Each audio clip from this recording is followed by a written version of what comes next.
Demasiadas veces es malinterpretada la fe. Hay quienes hablan de tomar una pastilla con fe. ¿Debo tener fe en una pastilla? Alguien anima a otra persona diciéndole que si va con fe en que le van a dar el empleo, sin duda lo conseguirá. ¿Debo tener fe en mi suerte? Otras personas relacionan la suerte al simple hecho que Dios existe. Voy a prosperar en mi negocio y tendré mucho dinero porque sé que Dios existe. ¿Está obligado Dios a responderme solamente porque sé de su existencia? Equivocadamente ofrecemos a Dios un lugar en nosotros como si Él fuera un amuleto de buena suerte. Muchos creen que al decir la frase Dios primero que todo salga bien, entonces se activa el talismán y no hay forma de que me vaya mal. La fe que Dios espera de nosotros es la que estudiaremos a continuación.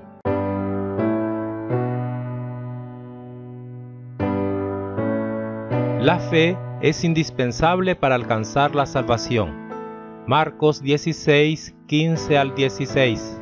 Luego les dijo: Id por todo el mundo y proclamad la buena nueva a toda la creación. El que crea y sea bautizado se salvará, el que no crea se condenará. Aplicando equivocadamente este texto bíblico, le dice una persona a otra: ¿verdad que usted cree en Dios? Entonces ya solo necesita bautizarse, porque ya cree. Así de fácil. Ya todo mundo tiene la fe genuina y únicamente necesita entrar al agua bautismal. Efesios 2, 8 al 9. Pues habéis sido salvados gratuitamente mediante la fe, es decir, que esto no viene de vosotros, sino que es un don de Dios. Tampoco viene de las obras para que nadie se gloríe. No cualquier tipo de fe puede darnos salvación eterna. La Biblia es la fuente autorizada por Dios. Ella explica la fe.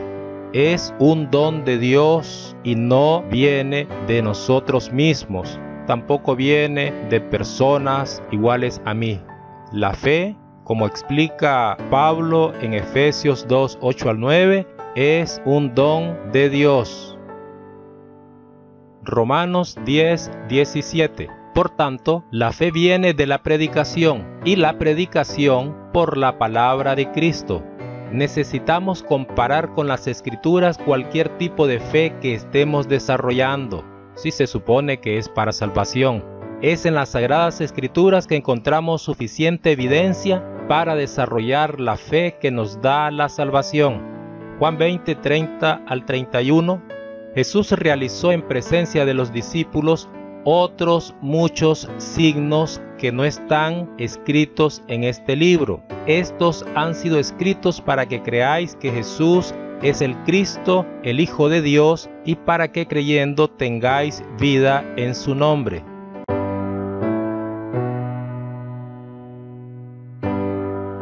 La auténtica fe. ¿En qué debemos tener fe?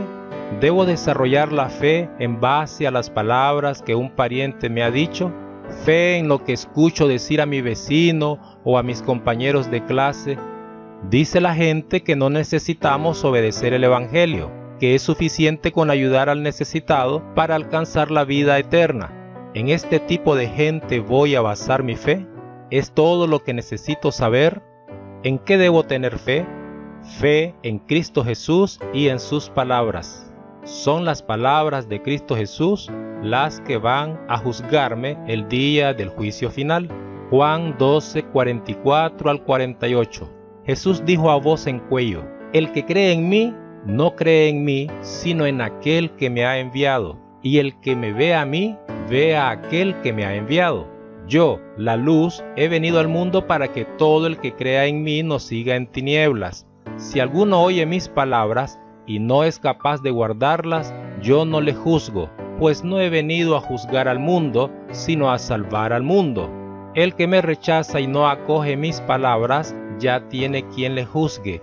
La palabra que yo he pronunciado lo juzgará el último día. Necesitamos tener fe en el Evangelio. Romanos 1, 16 al 17. No me avergüenzo del Evangelio, que es fuerza de Dios para la salvación de todo el que cree. del judío en primer lugar, pero también del griego, porque en él se revela la justicia de Dios, de fe en fe, como dice la Escritura. El justo vivirá por la fe. Necesitamos tener fe en el efecto purificador de la sangre de Cristo. A propósito de este tema, se ha puesto de moda la siguiente expresión: la sangre de Cristo tiene poder.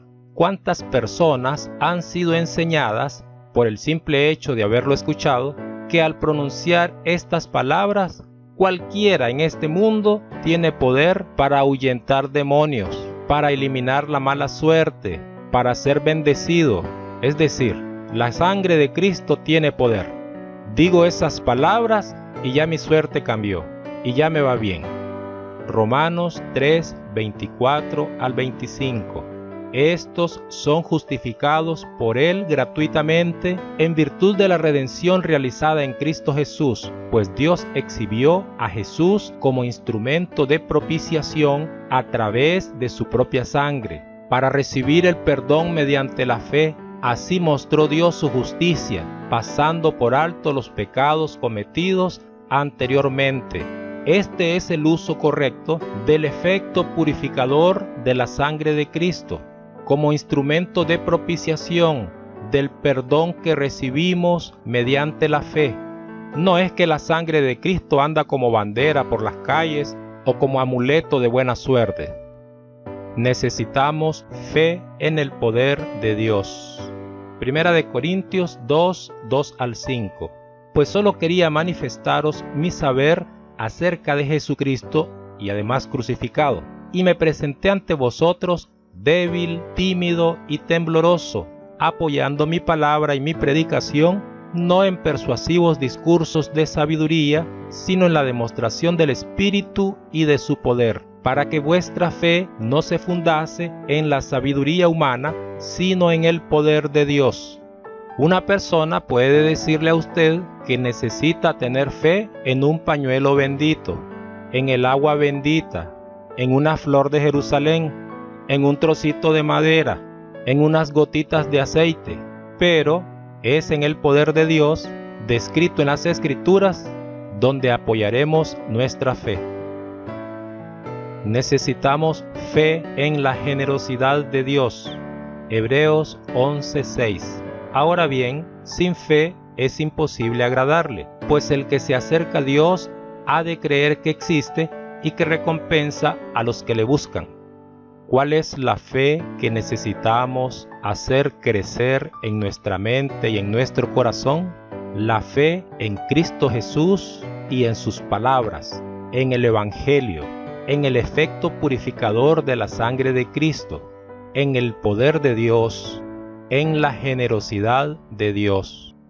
No vamos a atender cualquier cosa que escuchemos como si viniera de parte de Dios. Una fe falsa, maligna, si no viene de las Escrituras.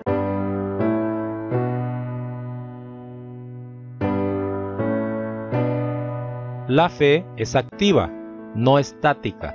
Casi todos afirmamos tener fe en Dios, que Dios me quiere, que Dios es mi amigo, que Dios existe. La fe bíblica no es un mero conocimiento de la existencia de Dios. La fe bíblica no es muerta, es más que una información dentro de mi mente. Santiago 2, 19 al 20. ¿Crees que hay un solo Dios? Estupendo, pero también los demonios creen y tiemblan. Te enterarás de una vez, insensato, que la fe sin obras es estéril. Cuando decimos que tenemos fe en Jesucristo, ¿qué queremos decir? ¿En qué somos diferentes a los demonios? Los demonios también creen en Jesucristo como Salvador. La fe bíblica, la que ofrece salvación, no es conocer y entender una verdad. ¿De dónde inventaron que la vida de una persona se resuelve levantando la mano y haciendo una oración? Esto nada tiene que ver con la verdadera fe en Jesucristo. La auténtica fe implica obediencia. Tengo fe en que el Señor Jesús va a juzgarme con sus palabras. Esta fe me hará obediente a Él para que el día del juicio yo quede libre de culpa. Tengo fe en el Evangelio de Cristo. esta fe me llevará a obedecerlo porque es a través del Evangelio que puedo alcanzar salvación. Tengo fe en el efecto purificador de la sangre de Cristo. Esta fe me llevará al agua bautismal, porque es en el bautismo que la sangre de Cristo me purifica. Tengo fe en el poder de Dios. Esta fe me hará temeroso para enseñar solamente lo que Él quiere. Tengo fe en la bondad de Dios. Esta fe me hace servirle felizmente, sabiendo que recibiré mi recompensa. La fe es más que invocar al Señor. Mateo 7, 21 al 23. No todo el que me diga Señor, Señor, entrará en el reino de los cielos, sino el que haga la voluntad de mi Padre que está en los cielos. Muchos me dirán en aquel día, Señor, Señor, ¿no profetizamos en tu nombre y en tu nombre expulsamos demonios y en tu nombre hicimos muchos milagros? Pero entonces les declararé, jamás os conocí, apartaos de mí, malhechores. La fe que Dios espera de nosotros implica obediencia a sus mandatos descritos en la Biblia. Sin conocer la Biblia no podemos tener la fe genuina que Dios espera desarrollemos.